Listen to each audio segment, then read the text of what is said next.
Hey everyone, welcome back to Cine&Tech. So sorry for the hiatus. I wanted to make a video every 2 weeks, but of course, as soon as I start trying to do YouTube full time, I get tons of work, tons of client work. I was traveling, 12-hour editing days, you know the drill. So today, I actually just got back from Coachella weekend 2, and I was fortunate enough to go both weekends to film a private after party from sunrise to sunset, both Sundays. Had a lot of camera, a lot of gear, so I wanted to make this video of what I brought with me and kind of a general what's in my bag 2026 video. I haven't done a what's in my bag video, and I have tons and tons of gear just scattered everywhere around here, and I figured I would make a video for you guys. So without further ado, let's get right into the video. Okay, so first of all, I know the title is what's in my camera bag. I'm actually not a fan of camera bags. I prefer camera cases and hard shell cases for all my gear just to make sure it's taken care of. So we'll start with my cameras. First case is going to be a case full of my Nikon ZRs. I have 4 Nikon ZRs as well as 2 terabyte CFast 2.0 media cards for each Nikon ZR.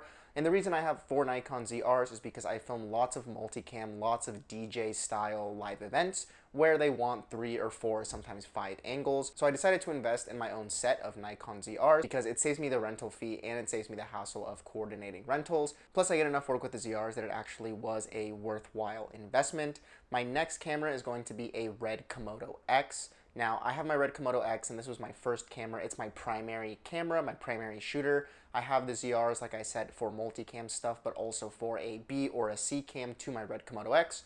Along with my Red Komodo X, as you can see, I have, a cage on it. I also have a small HD Cine 5 monitor, tons of media for the Red, and tons of other small accessories, but just as a camera, this is my main camera, with the ZRs being supplementary cameras. So in terms of cameras, that's pretty much everything. These are my 5 main cameras that I shoot on. I do have a GoPro, an Action 5, and a few other kind of miscellaneous small cameras, but for most of my corporate work, most of my event work, these are the cameras that I'm using.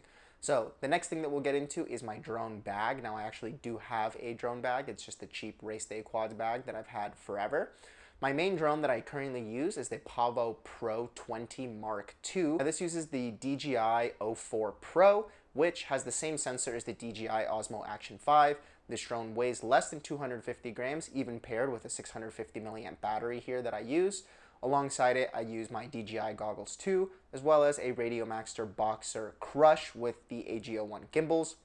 My drone is an ELRS drone. I do have a Crossfire module in the back of my transmitter as well. I do have other drones and a few of them are Crossfire, so that's why I have that. Now, getting into my lenses. Now, I have a plethora of lenses and they're all for different use cases. The first lenses that we'll get into are the 10mm and the 14mm 7 Artisans. These are kind of just throwaway lenses. They're about $280 a piece. They're pretty dang good for the price. And if they get damaged, they get broken, you don't really have to worry too much about a $2,000 or $3,000 piece of glass getting broken.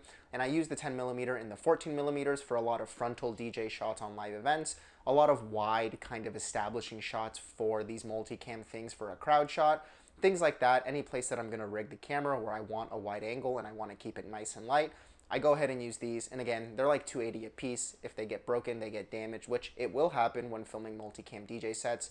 I have 4 cameras running 24/7, somewhere mounted on the corner, it's mounted to a ceiling. You can't watch the cameras all the time, but these are fantastic for the price. I highly, highly, highly recommend these.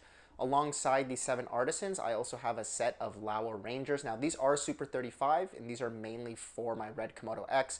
However, when I do need all 4 ZRs to have different focal lengths, I just throw on a PL to Z adapter, throw on the Laowa Rangers, put the ZR in Super 35 mode, and it's not an issue. I also have Blazar Remus full frame, the 1.5 anamorphics, a 3 set. So I did end up getting these actually for my Komodo X, and I know these are full frame lenses on a Super 35 camera, but I absolutely love the look. It looks amazing, and now that I have the ZRs, I can also use the Blazars on the ZR and take advantage of the lenses since they are full frame lenses.